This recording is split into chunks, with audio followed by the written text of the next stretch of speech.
평생을 키워주신 부모님의 노쇠함을 살갗으로 느끼며 이제는 노령연금 받을 나이가 훌쩍 넘은 아버지, 완연히 70대 중반으로 접어든 어머니의 딸로서 노후 생활이 더 이상 먼 얘기가 아니게 되었습니다. 부모님의 기력은 갈수록 약해지고 기억력은 더 없어지는 것이 하루하루 갈수록 표시가 납니다. 우리 부모님뿐만 아니라 친구들 얘기만 들어도 그렇습니다. 세월의 언덕에서 황혼의 삶을 이어가는 부모들은 주문을 외우듯 혼잣말을 한다고 합니다. 살아있어 미안하다. 놀고 있어 미안하다. 내가 빨리 죽어야 되는데. 부모들은 자식들에게 오히려 짐이 될까 노심초사하지만 부모의 노후 생활에 대해 진지하게 고민하고 걱정하는 자식들은 드뭅니다.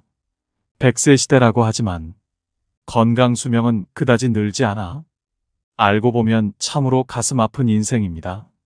요즘은 60 청춘이라는 말도 있지만 젊을 때부터 자식 뒷바라지 하느라 고생만 하다 늙으신 부모들은 환갑을 넘기는 순간 체력이 급격하게 저하됩니다.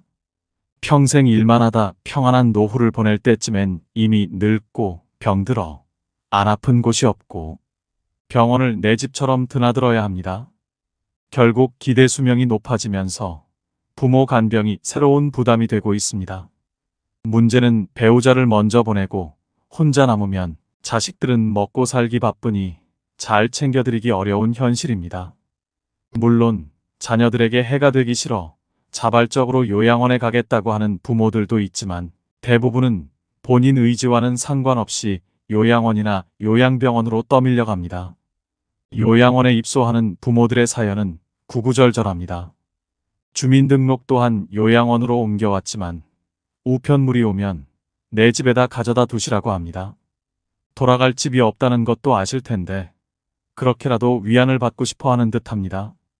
집 텃밭에 풀도 뽑아주고 기초연금도 타러 가야 한다며 당신들은 할 일이 많아 바쁘다고 하십니다. 오늘 내일 가야 한다며 작은 가방을 옆구리에 끼고 복도를 서성입니다. 하지만 부모들의 거처는 요양원입니다. 부모 마음은 자식 감싸기 바쁘지만 요양원에 부모님을 맡긴 후 본인 부담금조차 내지 않고 전화 연락조차 두절인 자식도 있습니다. 전세든 월세든 남겨진 보증금 욕심으로 형제들끼리 아귀다툼도 벌입니다. 각종 할부금과 전화도 부모님 앞으로 돼 있지만 자식이 나 몰라라 해 입혀주고 먹여주고 키워준 부모를 신용불량자로 만듭니다. 참 좋은 우리나라 복지를 악용합니다. 정작 누구를 위한 복지이기에 인생 말년에 자식의 이용물이 돼야 하는지 묻고 싶습니다. 그런 것도 모르고 한 어르신은 빨간 고추 따서 햇볕에 말려서 이 자식, 저 자식에게 보내줘야 할 텐데라고 말씀하십니다. 빈손으로 왔다가 한 평 남짓한 관 속에 묻히는 순간까지 아들아, 내 딸들아 미안하다고 합니다. 부모들은 무엇이 자식에게 그토록 미안할까? 많은 돈, 번듯한 건물이라도 남겨주지 못한 못난 부모가 돼서 미안하다고 하실까요? 대부분의 사람들은 노후를 요양원에서 보내길 원하지 않습니다. 하지만 초고령화 사회로 접어들면서 부모님뿐 아니라 미래의 나 또한 요양원이나 요양병원, 실버타운 가운데 어딘가로 갈 가능성이 큰 시대가 됐습니다. 누구든지 피해가기 힘든 현실적인 문제가 됐다는 의미입니다. 오늘은 요양병원에 근무하는 어느 의사 선생님의 글을 먼저 소개해드리겠습니다. 영상을 끝까지 보시고 주변 분들에게도 공유하셔서 부모님의 사랑과 삶의 애환을 느끼셨으면 좋겠습니다. 요양병원에 면회 와서 서서 있는 가족 위치를 보면 촌수가 딱 나온다. 침대 옆에 바싹붙어 눈물 콧물 흘리면서 이것저것 챙기는 여자는 딸이다. 그 옆에 뻘쭘하게 서 있는 남자는 사위다. 문간쯤에 서서 먼 산 보고 있는 사내는 아들이다. 복도에서 휴대폰 만지작거리고 있는 여자는 며느리다. 요양병원에 장기 입원하고 있는 부모를 그래도 이따금씩 찾아가서 살뜰히 보살피며 준비해온 밥이며 반찬이며 떠먹이는 자식은 딸이다. 아들놈들은 침대 모서리에 잠시 걸터 앉아 딸이 사다 놓은 음료수 하나 까먹고 이내 사라진다. 아들이 무슨 신주단지라도 되듯이 아들 원하며 금지용 옆 키워놓은 벌을 늙어서 받는 것이다. 딸 하나 열아들 부럽지 않는 세상인 것을 그때는 몰랐다. 오늘도 우리의 미래가 될 수많은 그들이 창살 없는 감옥에서 의미 없는 삶을 연명하며 희망 없는 하루하루를 보내고 있다. 그들도 자신의 말로가 그렇게 될 줄은 전혀 몰랐을 것이다. 자신과는 절대 상관이 없는 이야기라고 믿고 싶겠지만 그것은 희망사항일 뿐 결코 남의 이야기가 아니다. 우리는 나이가 들고 서서히 정신이 빠져나가면 어린애처럼 속이 없어지고 결국 원하건 원치 않건 자식이 있건 없건 마누라나 남편이 있건 없건 돈이 있건 없건 잘 살았건 잘못 살았건 세상 감투를 썼건 못 썼건 잘났건 못났건 대부분 요양원이나 요양병원에서 생의 마지막을 보내게 된다. 그곳은 자기가 가고 싶다고 해서 갈 수 있는 것도 가기 싫다고 해서 안 가는 곳도 아니다. 늙고 병들고 정신이 혼미해져서 자식들과의 대화가 단절되기 시작하면 갈 곳은 그곳밖에 없다. 산 사람들은 살아야 하니까 두고 보면 안다. 그래도 어쩌랴? 내 정신 가지고 사는 동안에라도 맛있는 거 먹고 가고 싶은 곳 가보고 보고 싶은 것 보고 하고 싶은 것 하면서 즐겁고 재미있게 살아야지. 기적 같은 세상을 헛되이 보낼 수는 없지 않겠는가. 부모님의 슬픈 얼굴을 자세히 들여다보는 자식들이 얼마나 될까요? 물론 현실적인 어려움 때문에 어쩔 수 없어서 애써 외면하고 모른 척하며 가슴이 무너지는 경우도 많을 것입니다. 눈을 마주치지 못하는 자식들 앞에서 부모님은 슬픔을 드러내지 않으려 애쓰고 굳은 얼굴에 미소를 짓게 하려고 노력합니다. 자신은 걱정하지 말고 잘 살아라는 부모님의 말씀 한마디. 처음엔 마음이 무겁지만 이내 팍팍한 현실에 부딪혀 부모님에 대한 관심이 멀어지고 맙니다. 부모는 자녀가 걱정할까봐 마음과 다른 말을 합니다. 자식은 알면서도 현재 상황에 합리화합니다. 하지만 부모님에게 조금만 더 관심을 가져주세요. 조금만 더 챙겨주세요. 사소한 얘기라도 전화로 안부를 물어봐 주세요. 자식들의 관심은 따뜻한 위로가 됩니다. 부모의 사랑은 하늘같이 크고 높지만 받는 자식은 당연하게 생각합니다. 부모님이 세상 떠나기 전 미련 없이 가시게 하는 것도 인생 후회하지 않는 자식의 도리가 아닐까요? 어느 한 어머니가 자식들에게 쓴 편지를 읽어드리겠습니다. 언젠가 요양원에 나를 보낼 자식에게 내 사랑하는 아들, 딸들아. 가족들은 요양원 생활을 하겠다는 내 생각에 반대할지도 모른다. 그러나 대부분의 우리 세대들이 그리 생각하는 것처럼 나도 가족들의 짐이 되고 싶지 않다. 그렇게 해야 내 마음이 편할 것 같다. 그래서 몸은 가라앉아도 정신이 양호하다면 내 스스로 요양원을 찾을 것이다. 하지만 알츠하이머병 등으로 그런 판단조차 할 수 없는 때가 온다면 그때 나를 요양원으로 보내라고 이 글을 통해 부탁하련다. 얘들아, 나의 뇌가 나와 너희들을 내 기억에서 밀어냈을 때 나를 요양원으로 보내다오. 우리 엄마는 그림 그리기를 좋아하니 펜과 종이를 늘 마련해 주세요. 낙지는 못 드세요. 등등. 내가 좋아하는 것과 싫어하는 것을 그곳 사람들에게 미리 알려주렴. 간간히 내게 찾아와서 너희를 보게 해다오. 낯선 사람 보듯 누구세요? 하더라도 내 마음속 깊은 어딘가에서 너희를 알아보고 기뻐할지 몰라. 행복했던 시절 이야기를 들려주거나 사진을 보여주렴. 비록 내가 먼 곳으로 눈을 돌린다 해도 내 영혼 어딘가에서 알아보고 즐거워할지 누가 아니. 언젠가 우리가 늙어 약하고 지저분해지거든. 인내를 가지고 우리를 이해해다오.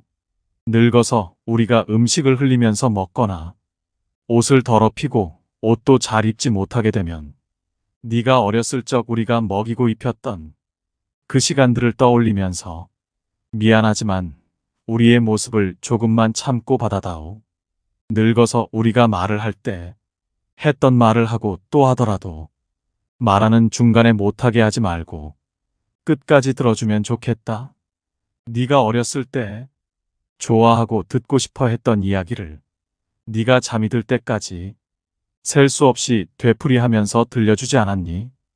혹시 우리가 새로 나온 기술을 모르고 점점 기억력이 약해진 우리가 무언가를 자주 잊어버리거나 말이 막혀 대화가 잘 안 될 때면 기억하는데 필요한 시간을 좀 내어주지 않겠니? 그래도 혹시 우리가 기억을 못 해내더라도 너무 염려하지는 말아다오. 왜냐하면 그때 우리에게 가장 소중한 것은 너와의 대화가 아니라 우리가 너와 함께 있다는 것이고 우리의 말을 들어주는 네가 있다는 것이 중요하기 때문이란다. 다리가 힘이 없고 쇠약하여 우리가 잘 걷지 못하게 되거든. 지팡이를 짚지 않고도 걷는 것이 위험하지 않게 도와줄 수 있니? 네가 뒤뚱거리며 처음 걸음마를 배울 때 우리가 너에게 한 것처럼 네 손을 우리에게 빌려다오. 비록 우리가 너를 키우면서 많은 실수를 했어도 우리는 부모로서 줄 수 있는 가장 좋은 것들과 부모로서 보여줄 수 있는 가장 좋은 삶을 너에게 보여주려고 최선을 다했다는 것을 언젠가는 너도 깨닫게 될 것이다. 사랑한다. 내 사랑하는 아들, 딸들아. 네가 어디에 있든지 무엇을 하든지 너를 사랑하고 너의 모든 것을 사랑한단다. 여러분은 할머니의 글을 읽고 어떤 생각이 드셨나요? 놀랍게도 치매 환자들이 자신을 잃어가는 와중에 본능적으로 지키려고 하는 것이 있다고 합니다. 바로 마음입니다. 오랜 시간 함께 해온 자식을 향한 애틋한 마음.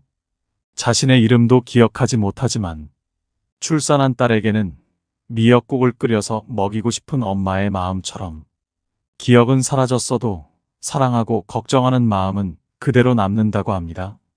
마음 한편에 존재하고는 있지만 딸 아들 내외가 나를 보러 안 오지 않을까, 나를 영영 잊는 건 아닐까 하고 존재하지 않는 사람이 돼버릴 것에 대한 두려움을 가진 채로 살아갑니다. 실제로 요양원에 들어오는 순간 바깥 세상과 단절된다고 합니다. 자주 오겠다는 자식들은 연락조차 없고 하루 종일 창문만 바라보며 자식들만 기다립니다. 요양원에 근무하는 친구의 말로는 애타게 기다리는 어르신들 자녀에게 간호사들이 부모님들이 많이 찾으신다고 전화라도 하면 부모가 죽으면 연락하라는 말만 남기는 사람도 있다고 합니다. 또 어르신들은 약한 치아 때문에 떡이나 포도 같은 과일은 질식사의 위험이 있어 자녀분들에게 간식류를 극히 제한한다고 합니다. 그럼에도 불구하고 우리 부모님은 그런 거 상관없이 잘 드신다며 제한한 간식을 기어코 보낸다고도 합니다. 그 이야기를 들으면서도 이게 정말인가 하고 제 귀를 의심했습니다. 조금 더 부모를 들여다보고 조금만 눈을 돌려서 인간다운 모습을 잃어가는 와중에도 부단히 살아내기 위해 노력하는 부모들이 있음을 알아줘야 합니다. 다음 소개해드릴 글은 우리의 아버지에 대한 애환이 담긴 글입니다. 아버지는 울 장소가 없어 슬픈 사람입니다.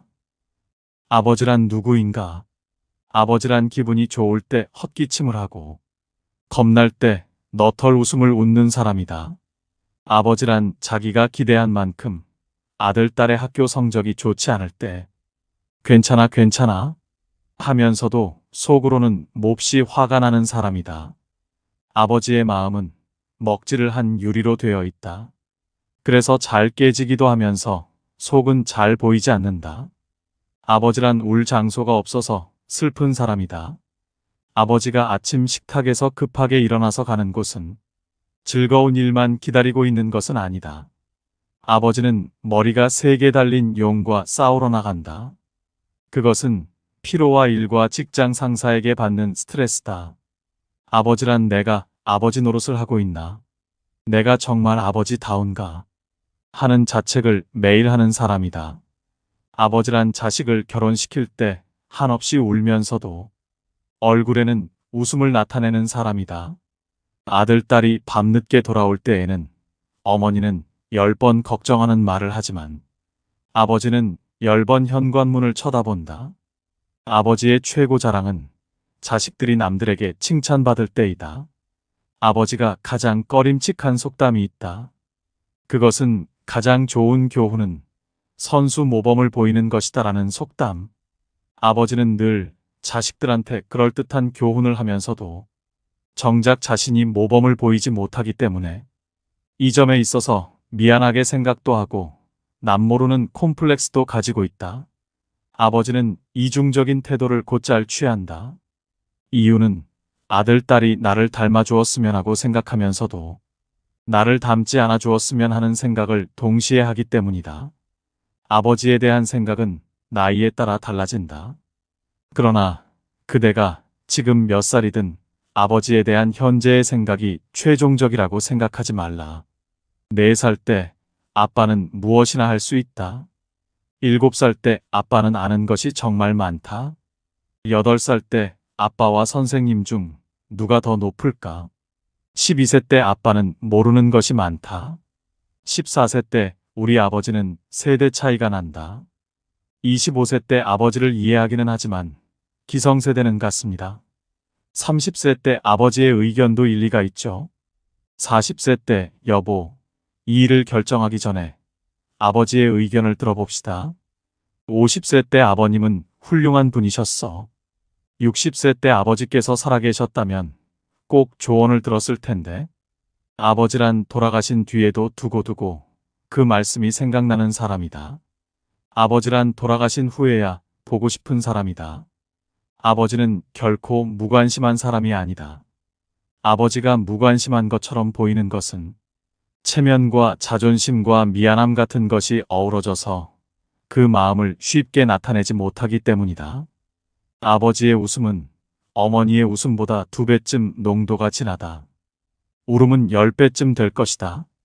아들, 딸들은 아버지의 수입이 적은 것이나 지위가 높지 못한 것에 대하여 불만이 있지만 아버지는 그런 마음에 속으로만 온다.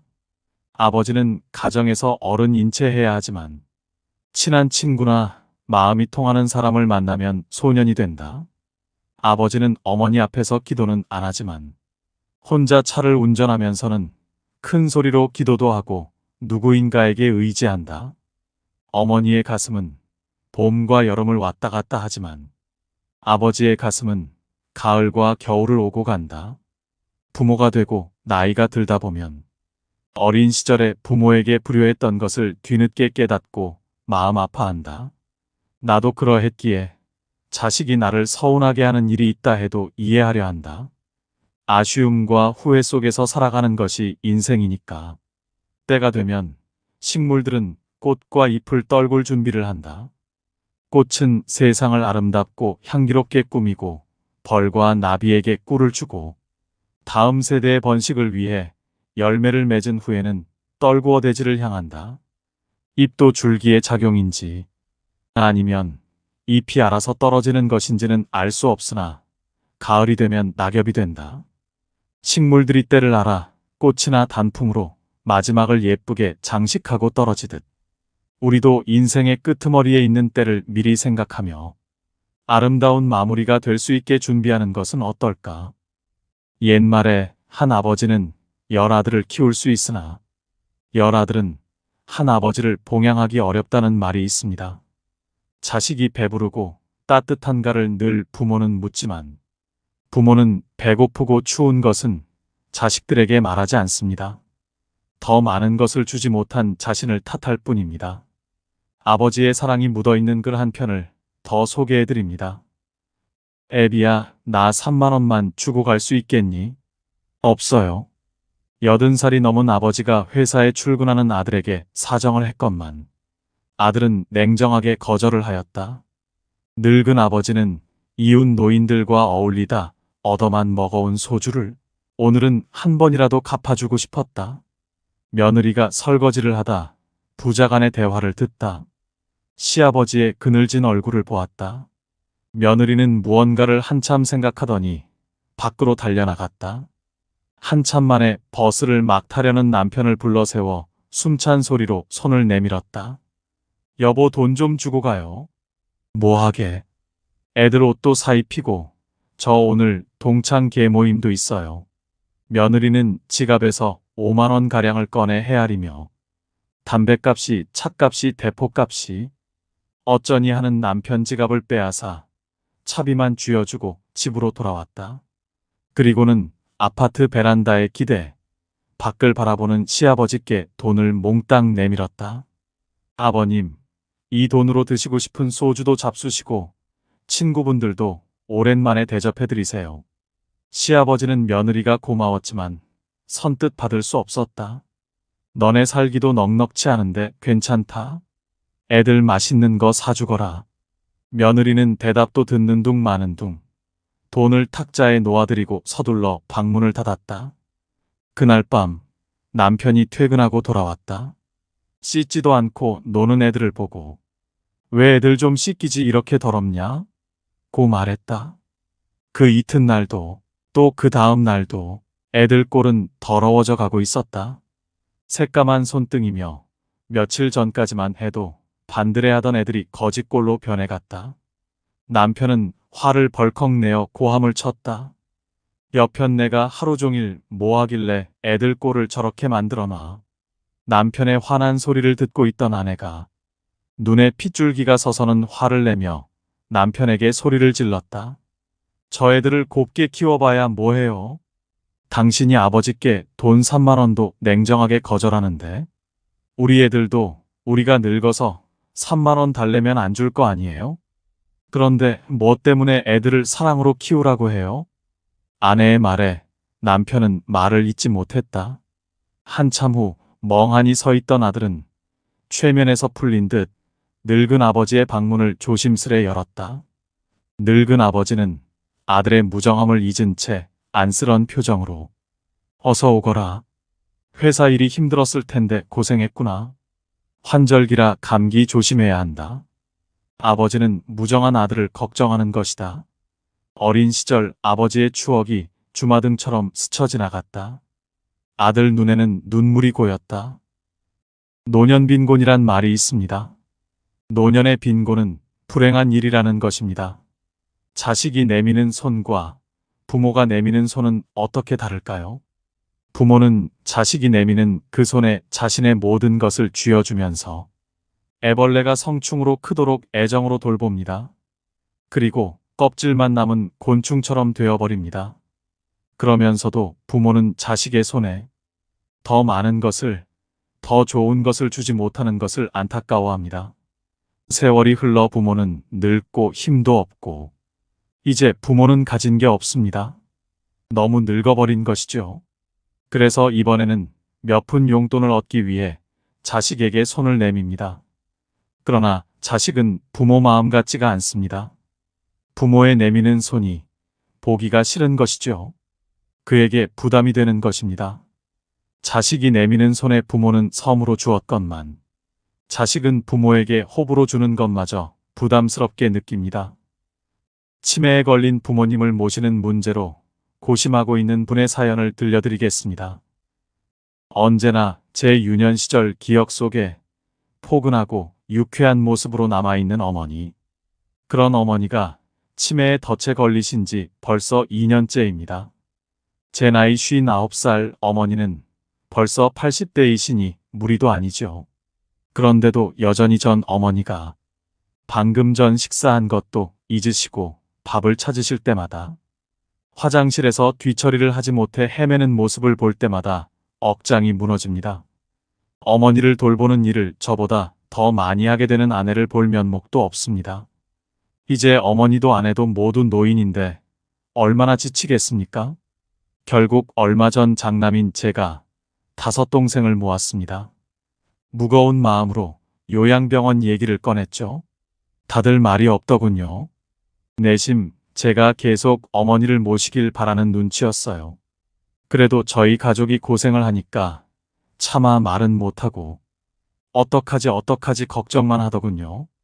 결국 아무런 결론을 내리지 못했습니다. 동생들에게 어렵게 말은 꺼냈지만 저도 사실 결정이 바로 서진 않습니다. 어머니가 우리를 어떻게 키웠는데 요양병원이라니요. 이런 불효자가 있을까요? 하지만 매일 마주하는 현실이 너무 어렵습니다. 저는 어떻게 해야 할까요? 이와 같은 고민을 안고 사는 가정은 더 이상 소수가 아닙니다. 부모를 집에서 모셔야 효도라는 걸 머리로는 알지만 사회 구조가 변화하면서 효자 노릇이 버거운 사람이 많습니다. 과거처럼 어르신 부양을 가족이 도맡는 것만이 진짜 효도일까요? 부모님이 온전할 때 스스로 고민하고 내 건강이 안 좋아지면 특정 요양시설에 맡겨달라고 자녀에게 이야기를 꺼내는 것도 하나의 방법이며 그 대신 일주일에 식사 한 번은 꼭 같이 하자는 등의 조건을 다는 것이 좋을 것 같습니다. 부모님 부양 방식에 대한 결정을 내리기까지 가족 내 눈치 싸움도 적지 않은 만큼 분란을 줄이기 위해 이견을 조율할 조정자를 결정할 필요도 있습니다. 상황이 나빠지기 전에 가족이 미리 협의하고 필요하다면 주 보호자를 정해 그 사람에게 결정의 정권을 맡기는 것도 좋은 방법입니다. 어쩔 수 없이 요양원이나 요양병원에 장기 입원하고 있는 부모님은 가족에 대한 그리움과 고독이 가득하실 것입니다. 마지막으로 자주 찾아가서 살뜰히 보살피고 부모님과 소통하는 삶의 지혜를 느끼시는데 도움이 되는 좋은 글을 소개해 드리겠습니다. 몇 년 전 일이다. 나와 같은 병실에 80세가 넘으신 할아버지가 계셨다. 할아버지의 병은 깊었다. 할머니는 성경을 읽으며 지극정성으로 할아버지 곁을 지켰다. 아침 저녁으로 할아버지 가족들이 병실을 다녀갔다. 네 아버지 이번엔 못 일어나신다. 이젠 화장실 걸음도 못 하신다. 조금 전에도 의사가 호스로 오줌 빼주고 갔다.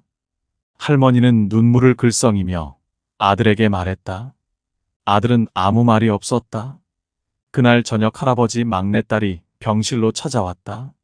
지방에서 올라온 막내딸은 할아버지 손을 잡고 한참을 울었다. 할아버지는 말이 없었다. 막내딸은 3일 동안 할머니와 함께 병실에서 잠을 잤다. 아빠, 나 이제 가봐야 하거든. 아빠하고 같이 있고 싶은데 그럴 수가 없어. 김서방 출근도 시켜야 하고 아이들 학교도 보내야 해. 그녀는 울먹이며 늙으신 아버지 가슴에 얼굴을 묻었다. 아빠 옛날 일 기억나? 아빠하고 나하고 매일 들길을 걸어서 학교 갔었잖아. 여름 장마 때면 아이들은 잔뜩 부른 개울물 앞에서 늘 아빠를 기다렸어. 감자처럼 작은 아이들을 한 명씩 한 명씩 가슴에 안아 개울물을 건너주었지. 아빠는 사랑이 많은 선생님이었으니까 아빠가 학교에서 숙직하던 날 기억나지? 엄마가 싸준 도시락을 들고 내가 눈밭을 걸어서 아빠에게 갔던 날. 내 발바닥 꽁꽁 얼었다고 아빠가 따뜻한 품 안으로 내 발을 집어넣었잖아. 얼마나 차가웠을까. 막내딸은 울음을 삼키며 할아버지 가슴에 다시 얼굴을 묻었다. 딸의 울음소리에도 할아버지는 말이 없었다. 아빠, 나 이제 가야 돼. 꼭 다시 일어나야 돼. 아빠, 꼭. 옆자리에 서 있던 할머니가 막내딸의 손을 끌었다. 어여 가거라 어여. 네 아버지 다 알아들으셨을 게다. 할머니는 막내딸을 데리고 병실 밖으로 나갔다. 잠시 후 할머니는 눈물을 닦으며 병실 안으로 들어왔다. 조금 전에 나간 아이가 우리 막내딸이라오. 아버지 사랑을 많이 받고 자랐지요. 응석바지로 자라 지금도 아빠 아빠 하잖아요. 이제 지 아버지 눈이나 감으면 와야지. 뭐 아버지를 끔찍히 좋아했는데 아버지 얼굴을 마지막 본다고 생각하니 얼마나 슬펐을까. 바로 그때 할아버지 목소리가 들려왔다. 임자, 임자. 할아버지는 가쁜 숨을 몰아쉬며 일으켜달라고 했다. 할머니와 나의 부축을 받으며 할아버지는 한 걸음 한 걸음 창가 쪽으로 걸어갔다. 할아버지는 힘겨운 숨을 거르며 창밖을 살폈다. 창문 밖 멀지 않는 곳에 정문 쪽으로 걸어가는 막내딸의 뒷모습이 보였다. 할아버지는 오른팔을 들었다. 딸의 뒷모습을 어루만지듯 할아버지는 유리창을 쓰다듬었다. 딸을 향해 마지막 인사를 하는 할아버지의 눈가로 눈물이 가만가만 흘러내렸다. 오늘의 영상 어떠셨나요? 요양병원에 계신 부모님께 안부전화 한 통화 드릴 수 있는 하루가 되었으면 좋겠습니다.